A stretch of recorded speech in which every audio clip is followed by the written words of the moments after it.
talking to some of the best names in contemporary Christian music. This is the Hope FM Artist Interview. And welcome to this week's episode of the Artist Interview, a podcast from Hope FM, also on our partner stations worldwide. I'm your host, Gordon T, and it's my absolute pleasure to meet with people from the world of contemporary Christian music. And this week, we're not going to be over in the States, often in Nashville, but we're here in the UK. And I've got to say, this band have come to my radar in the last few months, and they are lovely, really enjoying their music. I hope that you will as well. Before we meet them, let's hear this track, which you might be familiar with if you listen to Hope FM here in the UK, because it's been our track of the week recently, and it's Nobody Like You from SoulBox.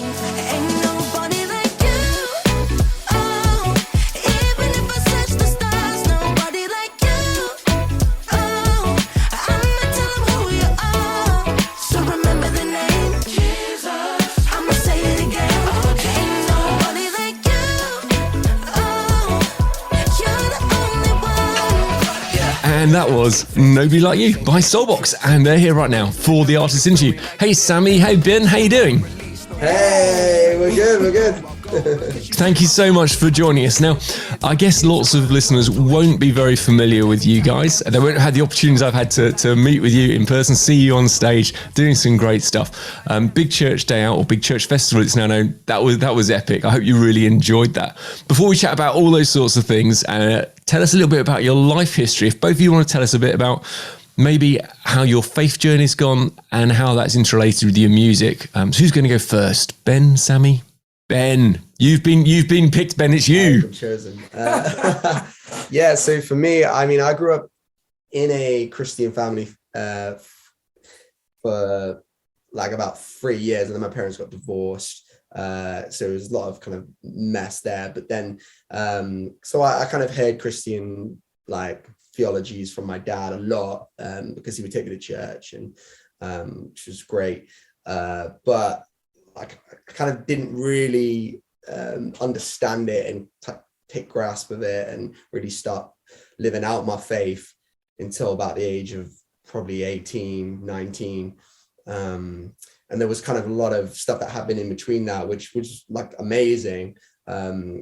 Like some real God moments, some real incredible moments where I would just pray and like God would just completely help me. And I remember just being in a, like it was a church setting, and I was about the age of 17, and I'd been through a lot of stuff. I've been bullied in school and kind of got really low and been through some eating disorders and had a really tough time, and like was struggling with all of that, carrying all this baggage. And then I just had this moment where I was like, you know what, I just need to let go and forgive and let go of the past. And just had this moment with God, and where I heard that Jesus was the way, the truth, the life, where he could give me life and life in all its fullness, where there was a God that actually had a plan for my life, and that I could do amazing things because I wanted to do music. I was a beatboxer and I was writing poetry, and I heard all these great things in this time, and I was like, you know what, I want to go for this. I want to live all out for Jesus. And that's kind of when my journey began, around the age of 17, 18. It's kind of a little bit rocky in my head when it really began, but it's been a process for me, because like over the last 10 years, my faith has been grown a lot. I've been shaped, I've been molded by, obviously I'm working out the message, and I've been sharing my faith with thousands of people, and it's been amazing. For those people who don't know, what is the message? Sweet. So the Message Trust is a Christian organization. We're a charity. We've been existing for over 25 years now, and it started with something called the Worldwide Message Tribe, which would go into schools. Yeah, you know about that one. I know the tribe. With a guy called Mark Penals and a guy called Andy Hawthorne, who literally would just go into school.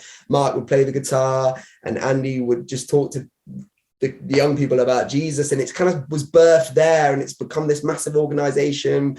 We're in loads of different countries. We're all around the world. We've grown exponentially, and it's all by the grace of God, and it's all for one purpose: to share the gospel in schools, in prisons, at festivals. We've got Festival Manchester coming up. We'll tell you about a bit more about that in a bit.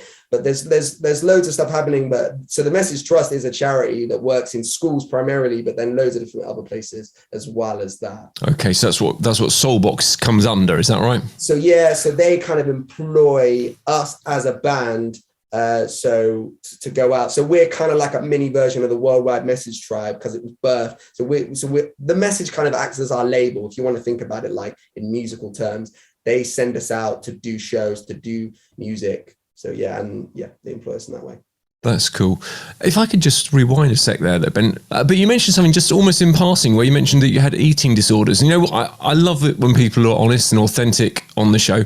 And there's been numbers of blokes who've talked about mental health struggles and the pressure of sort of to be something when you're an artist and you're in front of the crowd and all the rest of it, and how they just have to try and work through sort of the image and identity side of things. But I've never had a bloke say they've had an eating disorder. And in fact, within our society, I'm aware very much there's plenty of girls that really struggle with that. How, if you don't mind me asking, how did that come about and how did you get through it? Yeah, so I think, first off, both male and females, they really struggle. I think it's like a shared thing. I don't think it's just like one or the other that like struggles with mental health. I think actually it's like a typical man thing to do, is just like bury it and hide it and pretend like it's not even an issue. But actually, I think boys that we meet in school, they're actually struggling with their identity and they're burying it. And that was my story. I was really struggling, but it was actually really evident and it came out on the surface. And it didn't look like me going to the gym like 4 times a day and drinking protein shakes. It looked like the opposite. It looked like me like not eating, basically, because number one, I wanted attention. Also, number two, I was really, really struggling with the way that I looked, and I was really overweight. I got bullied for that, so I lost weight to actually almost get back at the people that had bullied me. But I would really struggle with that. And how did I come out of that? It was by it sounds like a cliche, but it was by the grace of God. And like, it was people that got behind me. It was the dietitians, it was the counselors, it was my teachers that were actually able to set up meetings. And like, actually all of that stuff helped me realize that I wasn't living a healthy lifestyle, that I needed to change the way that I was living. But then obviously all of that stuff was tied in with me going to church and being part of a community that was loving me and that valued me and showed me that I actually can value myself, which it was where it needed to start. I needed to start under this understanding that valuing yourself is so important. We go into schools and we tell young people it's important to love yourself, because if you don't love yourself, you can't love other people, and you will struggle to love others if you can't love yourself. So it's got to start there. So it really just started with me kind of valuing and seeing my self-worth. What advice would you have? There's going to be listeners right now, I guess parents, but also other people who themselves are struggling at the moment with how they feel about themselves and with eating problems. What advice would you have for them? My dad was really helpful. He still is, like, he's got his own troubles, but he was my role model when I was growing up, because he would just look after me and encourage me, and just all that a parent can do to try and look out for their child. Like, he was obviously trying to get me to eat, but then I wouldn't. But he was encouraging me. He was taking me to church. He wasn't like pressuring me or forcing me to do things. He was just trying to get behind me and show me love. So if there's any like parents listening that are like their young person is struggling with an eating disorder or whatever it may be, mental health wise, just really encourage them and be there for them and listen to them. Don't, like, I'm not one to give parenting advice. Do you know what I mean? I'm not a parent, but that's what my dad did for me. He was there for me and he would listen and just carry on. Don't like try and shove stuff down their throat. Do you know what I mean? Don't try and force them to do something. Just be there for them. So. Yeah, that sounds wise to me. And also respect to your dad as well, because you know what, you've come through it, and I'm looking at you now. You look like a super fit, healthy guy. So yeah. For those people at home, he did just show me some little bit of his guns there. He's obviously been working out. So there we go. That's cool. I've not got any guns. Yeah. So but that's cool. That's cool. He's got water pistols. Yes. Yeah. For anyone who is at home who's now confused, we're definitely not talking about guns, as in we're talking about arm muscles Anyway, just got to be clear. Right, okay. So, but you've been walking as a Christian for, well, how old are you now, 28 or something? Yeah, good guess.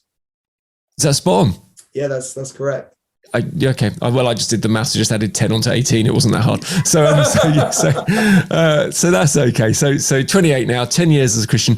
What would you say is the key thing that Jesus has taught you during those 10 years? Holy moly. What is the key thing that Jesus has taught me in these 10 years? To be humble and to be able to change. Because I think there's been a lot of stuff which I've been really stubborn about and been like, no, I don't want to change in that way. I don't want to like it's like certain like mindsets and patterns of ways of doing things and routines that I know that I think are the best way to do things.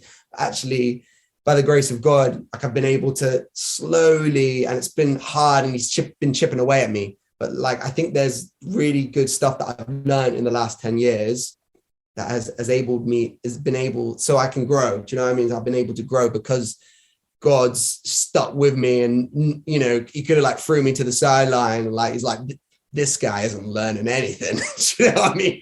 And he probably feels like that most of the time. It's like, oh, what?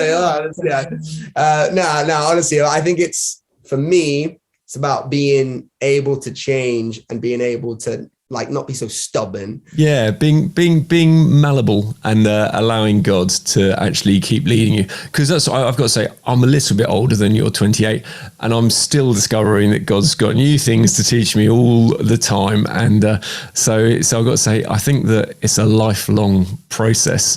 But it's great if you can get to a stage where you go, oh, I know God wants to keep changing me earlier in life. It means you can go further. So that's a good thing. Yeah. So we'll jump over to Sammy for a moment, and then we'll pick things up from here. So Sammy, rewind time for wherever you want in your journey, and tell us about how you came to faith, what you were like before you came to faith, and the difference that Jesus made.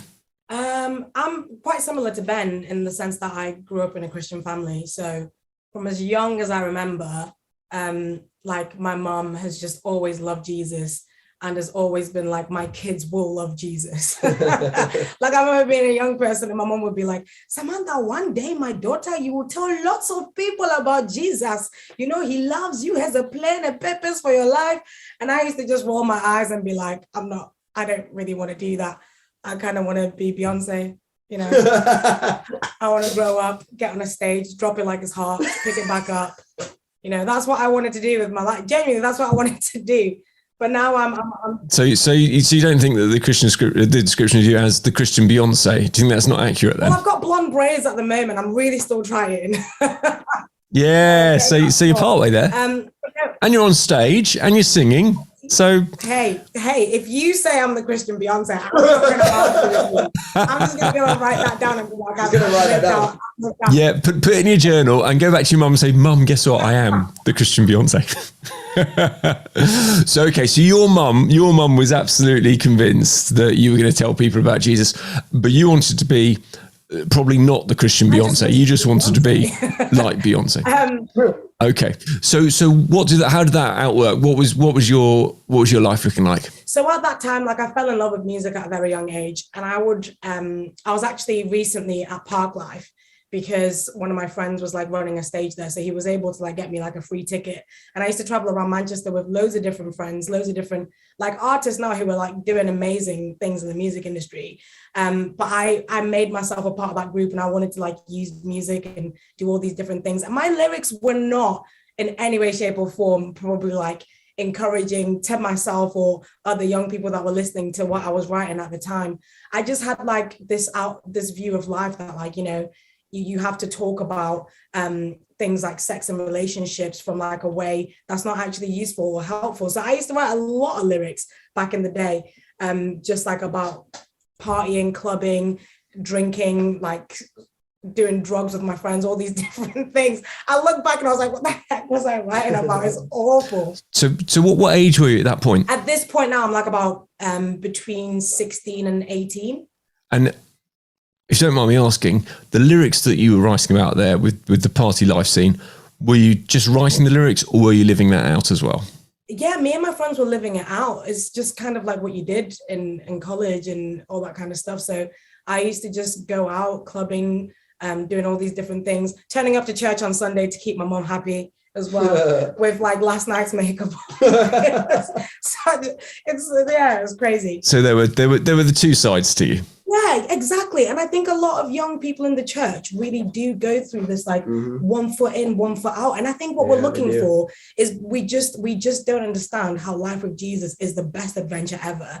And the world is telling you like all these other people and other things in the world are telling you, no, this is more fun. No, this is more great. And I believed it. And I had like a straight line towards that life. And the deeper that I got into it, the further that I went into it, I found that it was so unsatisfying. You know, things like the drugs and the alcohol and the partying and the money, all these different things, they last a moment and then they're gone. And then you want to go again and then they're gone. I often used to say, like, it's like bungee jumping. You jump off, you feel amazing, it's great, but then that strap that you're tied onto pulls you back to where you started.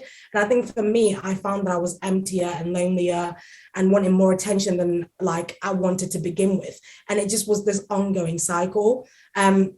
Long story short, I just like got into like this pattern of smoking weed with my friends like all of the time.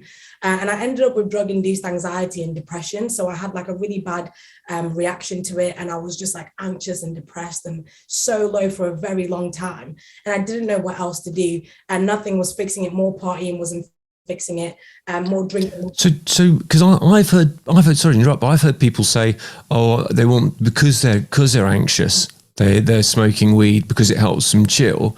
But you've just said that if you were smoking it, it actually caused drug-induced anxiety. Yeah, for me, it was like... So it can be totally the opposite, therefore? It can be totally the opposite. It's just like everybody's bodies and minds are different, isn't it? It just did not do well for me in any way, shape or form. And I think even just the whole thing of like, yeah, it's like you can look to anything for that feeling of peace and calm or whatever. But for me in that moment, I just realized that I needed something bigger. I needed something better. And I went back to the things that my mom would tell me as a young person. You know, she would always quote this passage in 2 Timothy to me. If I wanted to go to bed and leave the light, I was like, Samantha, my daughter, God has not given you a spirit of fear, but of love, of power, of a sound mind. You don't need to be afraid. But that passage, that Bible verse, I was like, if this God that my mom has told me about all my life can make these things that I'm feeling go away, can be with me in this moment. Like, if he can do that, like I have to try. And I remember just being by myself and saying, God, if you are real, if I've not messed it up too far, if I've not run away too far away, would you help me? Like, would you come back into my life? Because I did know God as a very young person. I loved Jesus growing up. And I did actually, in all of that time, still love him. I just wasn't convinced that lifestyle was all that, you know, was anything that was going to be fun or good for me. Like, I just got lost a little bit on this track of life. And I remember saying, God, if I've not messed it up too much, will you please help me? Like, show me that you're real, be there with me in this moment. And I didn't have like a magical moment where everything just sort of like went away. Actually, I think sometimes God will help us walk through some of the consequences of our actions. Like me and Ben, whenever we share our stories, we don't share from a place of like we're a finished project. Actually, you'll hear that we still have ups and downs. I still have days where sometimes I feel really anxious. I have like a bad dream, a panic attack, and it reminds me of that hallucination that I had when I was really high, and I'll freak out a little bit momentarily. I'll feel scared, but I know this thing for certain, that there is a God who loves me.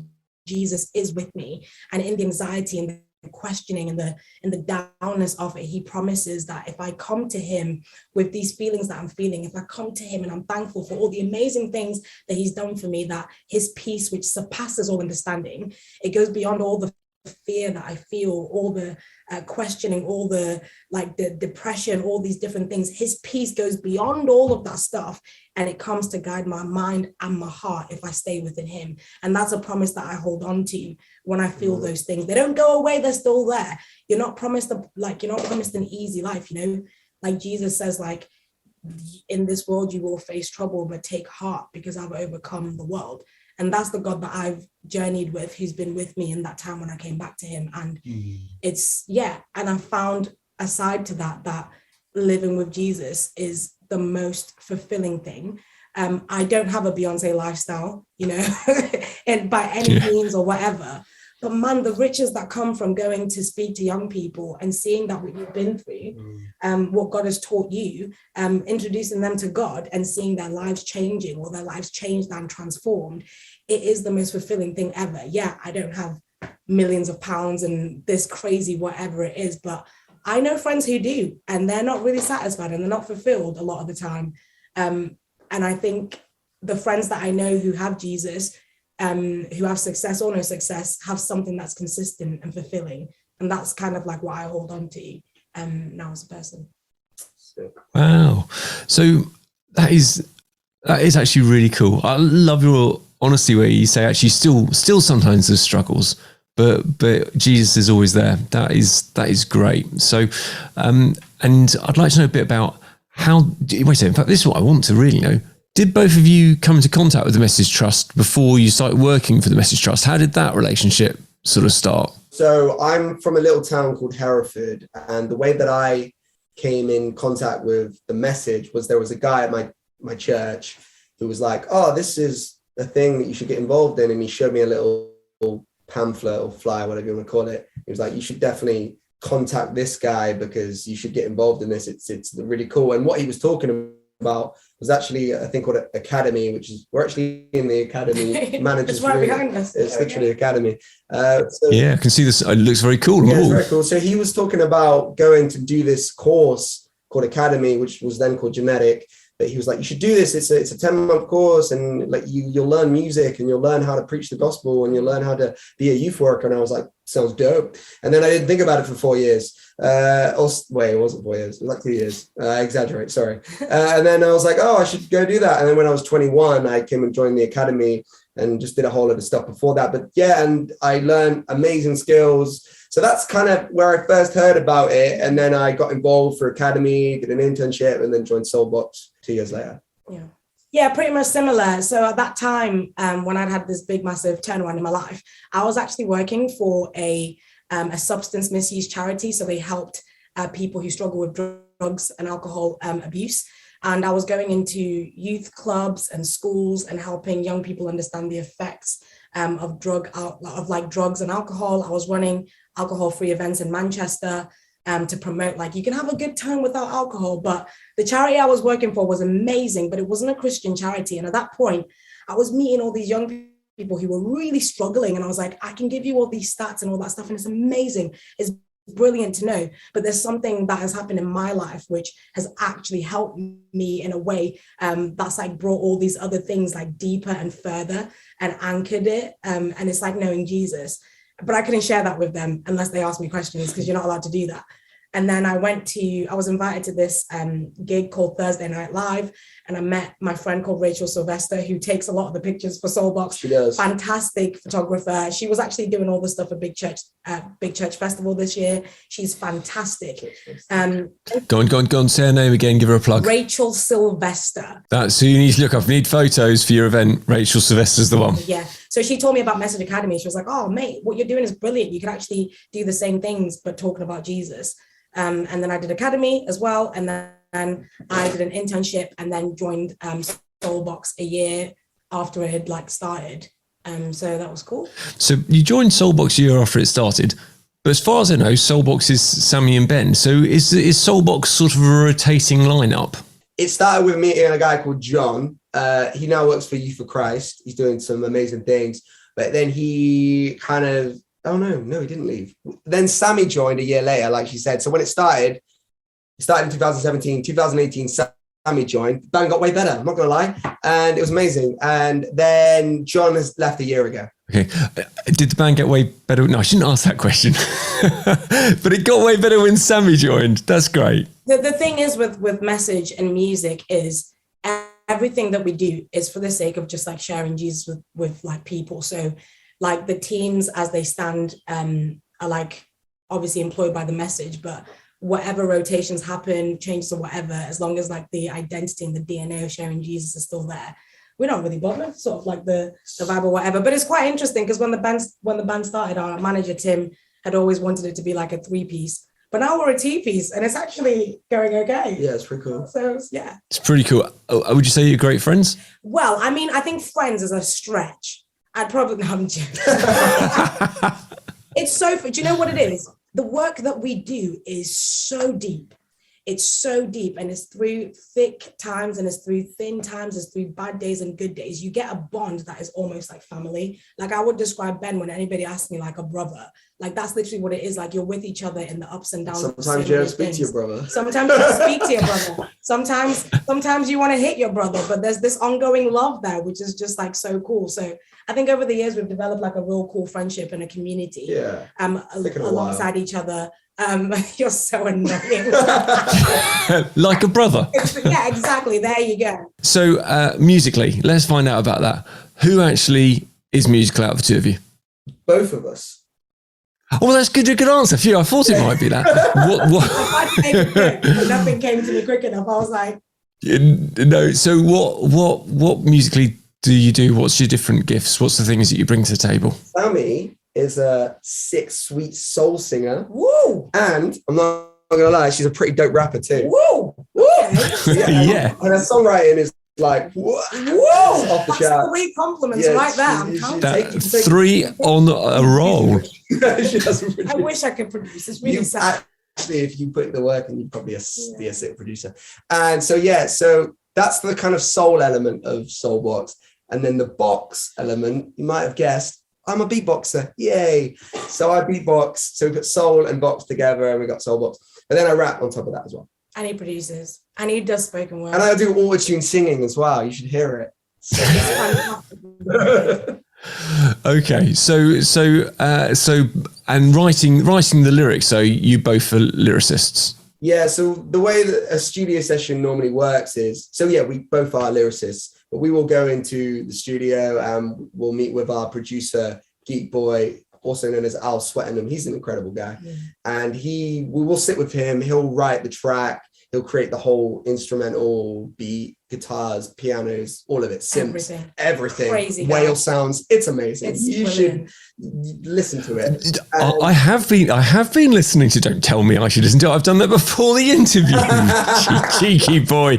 So yeah, Ben, I have spent time listening, and I've loved the detailing because that's one of the things. I'm listening to the track, so I'm going, you know what? They've got all the music in, they've got the thing, and then there's just little sounds in. You go, oh, that adds a nice little bit. Like that. There's a little bit where you can hear a record needle on the startup. And I'm like, it's great. Incredible. Geek Boy is a phenomenal producer, like phenomenal, hands down. Yeah, and so I would like to pass on my compliments, probably on behalf of listeners as well, because we're going to listen to another track in a moment. But I love what Geek Boy is doing. He's actually putting in some beautiful background for you guys there. And shout out to Tim Gosden as well, because he kills it as well. There's a guy called Tim Gosden, and he mixes and masters. No, he doesn't master. So he mixes our stuff and he sometimes produces for us too. And he's incredible. He's brilliant. Cool. The whole team that we have is just fantastic. Like the message is so blessed to have so many people that are willing to work with us because of what we do. Like brilliant musicians, but they give up their time and a lot of what they're worth really to work with us, which is great. It's so like, why? Yeah, it's amazing. It's good. It's great. Cool. So we've got another track to play from you right now. Now the track's called New Me, and obviously both of you have been talking about your story and the way that God took you from where you're at and it's been changing and working you since then. I'm guessing New Me might cover a little bit of that, but could you tell us all about New Me? Yeah, so New Me, what was New Me? Yeah. we wrote New Me because we were thinking of 2 Corinthians 5:17. Therefore, anyone who's in Christ, like, is a new creation. And for us, like our stories, our backgrounds, the things that we've been through, we break it down in both our verses. As we talk about just like being able to throw off all these anxieties.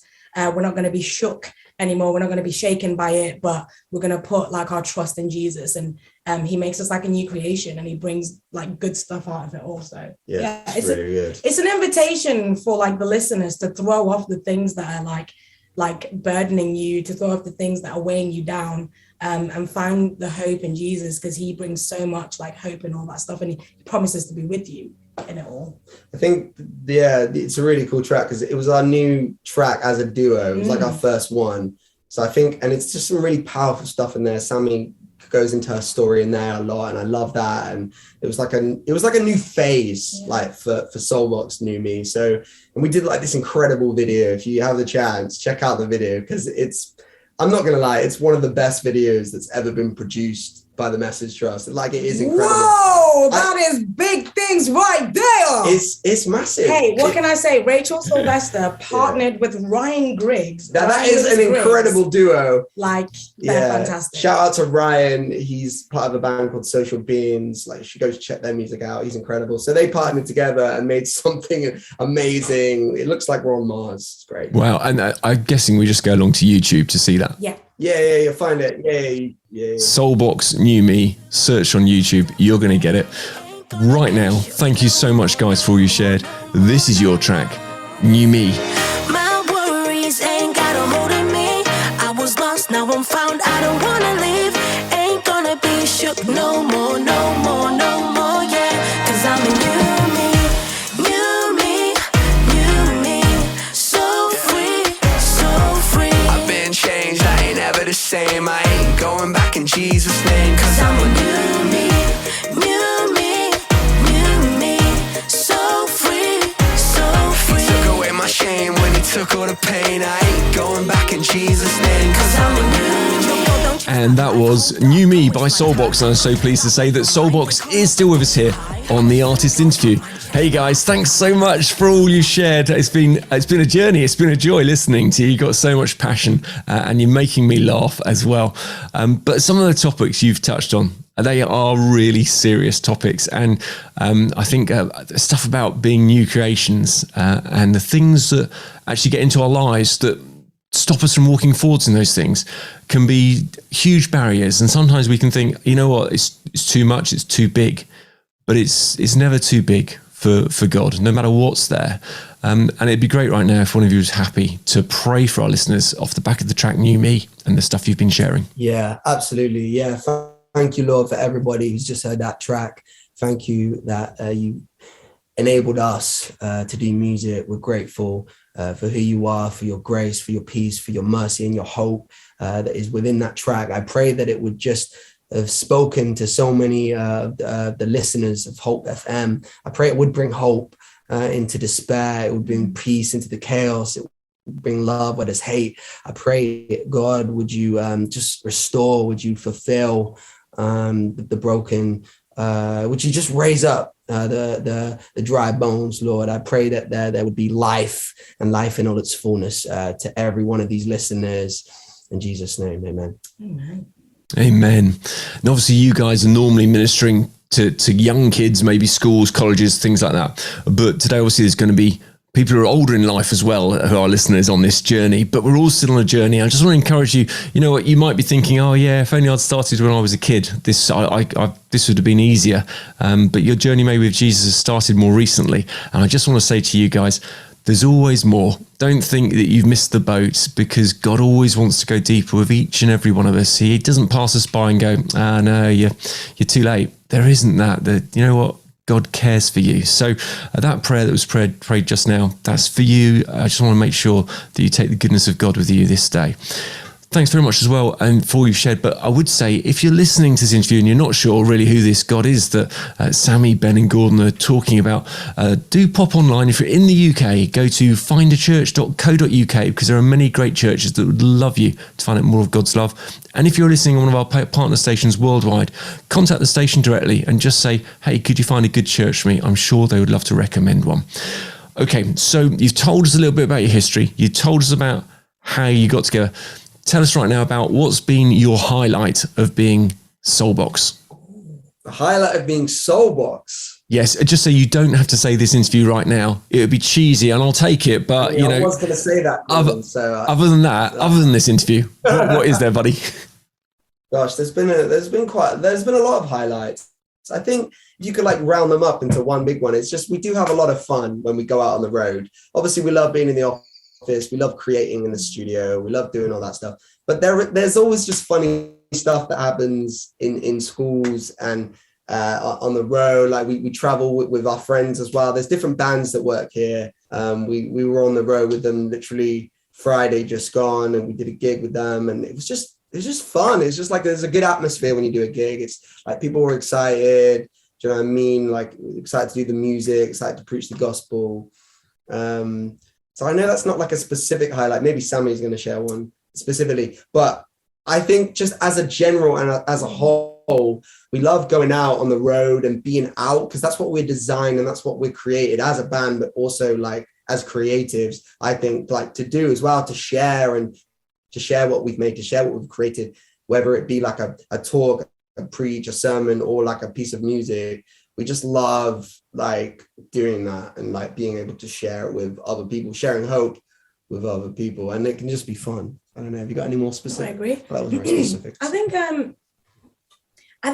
think there's a new highlight every single day. It's like literally what you've just said before. Like there's always better things to come. The best is yet to come all the time with God. But we were just at Big Church Festival and nobody knows who we are. Literally. We're going down because we've been invited to be on the Illuminate stage.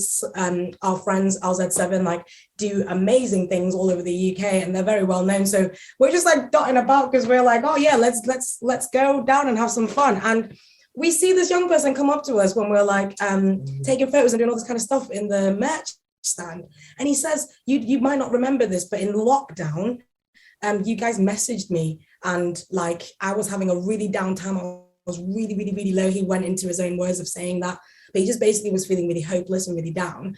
And this was like this week that we were in lockdown and we were like, oh, let's send a bunch of Bible verses and encouraging stuff to all the young people to say like, I know we're not out and about on the road, like what Ben's saying, we love doing that stuff, we're not able to do that, but like we're praying for you, we're praying this and that for you. This young person got back to us. I did later on look at the messages I tried to find. I was like, where is he? And he was just like, he never responded. He never responded to that big, massive paragraph. But he found us and he said, that really lifted me up. It uplifted me. And I was praying that stuff over myself and I felt a lot better. And I wanted to come and say thank you. Wow. So that was amazing because even like sometimes you're just like, oh my gosh, it is really fun. He didn't respond. Yeah, he didn't respond. You're like, oh great, fantastic. But it did change him. But it helped. And that, I think that was just really beautiful. So yeah, and then we also met some people who had been listening to us from Portugal. Oh Lord, yeah. And they came over, they were like, we love your song Boundaries and we love like your songs we've been listening. I was like, wait, what? You've been listening to us from Portugal? That's so cool. Yeah. So it's like cool. always little things that happen all the time. That is very cool. You guys are sowing seeds all the time and there's going to be a lot of fruit from your ministry that you will never know. You will never ever see it. You might get to know about some of it in heaven when you get to heaven and people come up to you and go, yeah, you're the reason that I'm here because you told me about Jesus. There's going to be people in that category for sure, but there's going to be lots of fruit where you don't see the impact you have. But I listening to you guys, knowing your music and knowing the message, so the stuff that you're involved in, you're going to be impacting so many people and making such a kingdom difference. So it is really glorious. And it's great getting you on the show here today so listeners get to know a little bit about you and a little bit more about the message trust and the difference you make in schools. And I should say, if you're maybe in the area, maybe you're a schools worker, maybe you're a youth worker, maybe you're a teacher, and you're thinking, wouldn't it be cool if these guys came down to my school, my area, and actually could put on a show? You know what? We should find out if that's possible. Guys, could you go to, if someone's connect with you and say, we really want to put on a thing for the schools in our area and the church in the area work together, is that the sort of thing you could do? Yeah, 100%. If you email soulbox@message.org.uk, that's soulbox, SOULBOX team @message.org.uk, and just put in your inquiry. It will go to our team and our organizers and all those different people. Connect with us online as well, at SoulBox Band. That's Instagram, that's TikTok, that's Facebook, everywhere. Get a hold of us. We'd love to come down and do something. Yeah. Talking to some of the best names in contemporary Christian music. This is the Hope FM Artist Interview. Tell us, guys, what do you think God's got for you in this next season? What's the vision and the plan? We are going to create an album. We are. I'm really. Like Ben is just like talking to Jesus every single day about an album. He's like a proper muso. And, as a musician, albums are just great, isn't it? Albums are like the full thing. You've reached the pinnacle of your career, and then you realize it's just an album. And it's not that great, but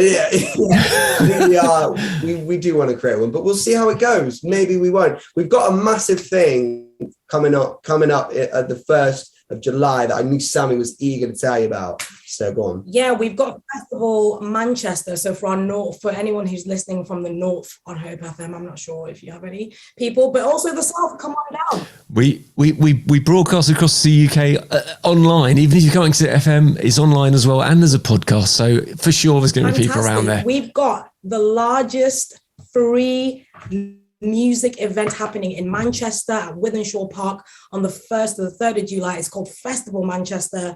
We'll be playing, but alongside us is like some amazing people. If you love Governor B, if you love LZ7, Cray, Good Boys for people who love pop music. Good Boys are going to be there. It's going to be absolutely wild. You get to come and watch all these people for free. Gordon, Gordon, how much it cost? For free. Matt Redman's going to be there for free. No, Gordon, you're not getting excited. For free. Okay, you know what? I just want to check how much it is again. How much was it again? For free? What? You know what? That's an amazing deal. I like that. In fact, you know what? Exactly. There might be people even down on the South Coast who are going, wait a second, one mo. If they work it out, if it's free, it's worth the train ticket, isn't it? So Festival Manchester. Now, how many expecting? 200-300 people? We are expecting to see over 100,000 people across the weekend. 100,000 people. Okay. First to the 3rd of July. 1st to the 3rd of July. So it's coming up. And you know what? There's going to be lots of people who maybe finished their exams. They just finished college. They're thinking, where would I like to go? What would I like to do? Exactly. Festival Manchester sounds like a pretty hip hop place to be right now. And young people, Friday night is the youth night. So that's when we'll be playing other bands, including Good Boys as well. So make sure that you come down on the Friday. And if you want any information, go to festivalmanchester.com. It's going to be mad. Yeah, it will be mad. It sounds absolutely epic. And just say, in case the listeners didn't catch it, it's free. It's free. It's free. Yeah. It's for free. Yes. And it's not just music as well. There's other stuff going on, which is going to be amazing. There is other stuff going on. So if you're like, oh, I'm not enticed by the music, then you can skate. There's like a whole skate area with like ramps, with half pipes, with bars, everything you'd want as a skater. I'll be there when I'm not performing, trying to perfect my kickflip. It'll be great. And also there's going to be a extreme sports tent, which is going to be mad. So there'll be BMXing, all kinds of stuff. But on top of that, there's going to be a gaming tent. Oh my days. For free. I'm very excited about the gaming tent because I'm going to be in there, maybe doing some Xbox, doing some PS4. There's going to be a vintage car show. The organizer of it is looking at me. The organizer is actually right here. Here's a little treat. Daniel Eduardo. I have a little treat. Come on, Daniel, get in the interview. I'm sorry, you can't hide behind the camera any longer or the mic. What's going on? What am I saying? Hey, Daniel, how you doing? Good to see you, bro. Yeah. So Festival Manchester. This is my next question is to go, who is organising it and what's the vision of Festival Manchester? And you sound like your name's Daniel. So what's your surname, sir? Eduardo. Daniel Eduardo, beautiful name. You are the guy who's organising Festival Manchester. What's it all about in a nutshell? Yeah, Festival Manchester is a free festival happening from the 1st to the 3rd of July. Partnership between the Message Trust, the Luis Palau Association, and hundreds of churches all across the Northwest. The main purpose of it is to bring, like your radio station, hope. It's all about bringing hope, the message, the transforming message of Jesus Christ, through music, through gaming, through a whole bunch of stuff to bring communities together, happening in Wythenshawe Park, all for free. It's going to be a vibe. Wait. Is it free? Wait, it's free. Free? It's free, Gordon. Oh my goodness. Oh my days. I've never heard such a crazy idea. So, and you said lots of church work in it, but it's 100,000 people. So obviously this is big impact, huge thing. Has this been running for years and years? No. So the last time this happened was in 2003, Heaton Park. And we thought post-COVID, what would it look like for the church to be the first ones out of the door with this incredible message of hope, to see church from different denominations standing together in unity and stepping out in faith, to reaching the people in their communities, loving where they live, and then seeing Festival Manchester as a kind of a dual thing, a celebration of all the salvation, all the stuff that God has done, and then the hope to be a catalyst for further mission of churches working together in unity. We've got Lecrae. Lecrae is performing, which is Lecrae's epic. It'll be great. Governor B.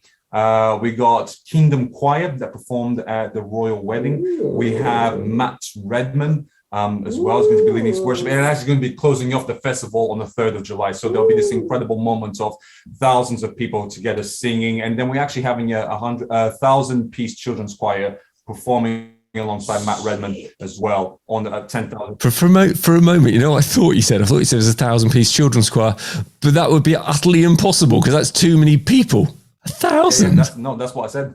That's what I said. So I thought he said that. You know, there's numbers of things that don't add up here, right? You got 1,000-piece choir, and apparently it's free. Makes no sense to me at all. But it's going to be epic, therefore, isn't it? I can see that. It's going to be next level. And obviously, they were talking about it, but we have a gaming tent. I know Ben said PS4s, but it's actually PS5. Oh, Ben, where's your faith, my friends? God. PS5s. We're giving up free PS5s as well for the winners of the competition. Oh my gosh. We've got a man-made beach. We have an extreme sports area. I know Ben said that as well. We have, it's not actually classic cars, but it's classic bikes exhibition happening as well. Honestly, there's loads of stuff. Wow, you know, there might be people listening who are going, well, I can't get to Manchester. I'm too old. It's not my scene. But there is something that every listener who loves Jesus can be doing, which is praying for that. So Festival Manchester, 1st to the 3rd of July, 100,000 people, many people hearing the good news of Jesus for the first time. What an opportunity to impact a whole region. So I think that's a great thing for us to have in our diaries and our prayer lists. If I can just add towards prayer, actually this week we're having a week of prayer and fasting. Everyone that's involved with Festival Manchester, hundreds of churches across the city as well are joining in. If you are one of your listeners wants to join in with the prayer and fasting, you can do it remotely. Just go to festivalmanchester.com/prayer, click the little prayer button, and then join in with the fasting. You can even book a slot, saying, you know what, at this point I'm going to be specifically praying for the schools that these guys have been going in, with the primary school staff, with the homeless outreach events, with Festival Manchester, with the gospel proclamation and discipleship as well. So there's a lot to pray on, but you can go to festivalmanchester.com to find out more. Brilliant. Thank you very much indeed, Daniel Eduardo, for joining us spontaneously about Festival Manchester. That was very interesting indeed. So guys, people now know a little bit about the two of you. You're utterly crazy, but utterly crazy for Jesus in the best way. You'll take it. That's good. And your music, we're getting the vibe, is pretty great. So we've got one more song to play from you. The song is called Faith. Tell us about that. Oh, this song, Faith. We wrote it, and it's based off the passage where Jesus is talking to his disciples, and he says, faith as small as a mustard seed can move the mountains. You can say to this mountain, you know, jump, and it will like jump or move. I'm paraphrasing because I can't remember the scripture. But basically this idea that small faith can do big things. But the most important part is that small faith and who it's being put in. And when you put a small amount of faith to Jesus with anything, maybe today it's just like, oh, I don't know if God is real. But there's a small part of me that's like, I do want to know. And it can be a simple prayer of like, God, if you're real, can you show me? Maybe you're going through some difficult things that line up with what me and Ben have been going through. And maybe it's just that small faith to be like, oh, God, would you help me? Maybe it's small faith to share your faith with somebody else, you know? Would you give me courage, a bit of anything, like whatever it is that we bring to God, and with the smallest amount of faith, because it's being put in a big God, it means that impossible things can become possible. So that is what this song is really all about. And we hope it's a bop. I love this song. This is a bop. And we hope you enjoy it. It's a bop. Thank you very much, SoulBox, Ben and Sammy, for joining us on the artist interview today. This is your track, Faith. God bless you guys. Bye. God bless you. Thanks for having us, man. It's okay, cause it's all that you need. It's not a lot, but I believe we'll make it rain, tell them more that you need it. All it takes is a little fight. All it takes is a little bit of fight. All it takes is a little Jesus. I can count on you. And that was Faith by the wonderful, effervescent, very funny SoulBox. And what a ministry they've got of serving youth. And wherever you are in the world, you can get in touch with the Message Trust here in the UK, because actually this is something that's being replicated around the world and bringing life to a new generation. So I hope you enjoyed it.